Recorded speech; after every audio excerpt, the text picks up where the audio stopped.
కామారెడ్డి జిల్లా రామారెడ్డిలో రైతులు జిలుగు విత్తనాల కోసం భారీగా బారులు తీరారు. ప్రాథమిక వ్యవసాయ సహకార సంఘం వద్ద ఉదయం నుంచి పడిగాపులు కాస్తున్న సరిపడా విత్తనాలు అందడం లేదంటూ రైతులు ఆవేదన వ్యక్తం చేస్తున్నారు.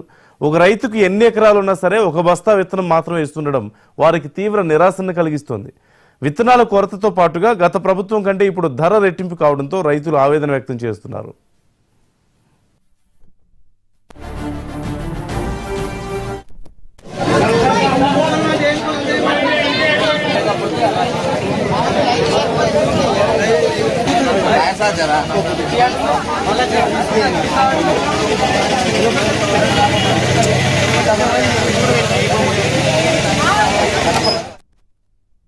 విత్తనాలు ఇవ్వడం జరుగుతుంది. రామారెడ్డి మండలంలో ఇంచుమించు వర్షాలు పడబట్టి వారం రోజులు అవుతుంది. వాతావరణ శాఖ చెప్పినా కూడా అధికారులు స్పందించలేదు.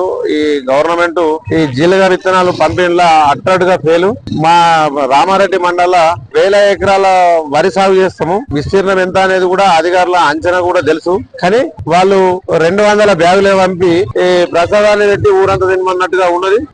ఏదో కొంచెం ఇచ్చి మొత్తము అందరికి 200 బ్యాగులు ఇచ్చి మండల 11 విలేజ్లు ఉంటాయి. ఏ విలేజ్ కూడా ఒక్క విలేజ్ సరిపోయటాన్ని బ్యాగులు కాదు. పొద్దున 7:30కి వచ్చినాము. అట్లా నిల్చుంటే 8 ఎకరాలు కలిసి ఒకటే బ్యాగ్ ఇచ్చారు.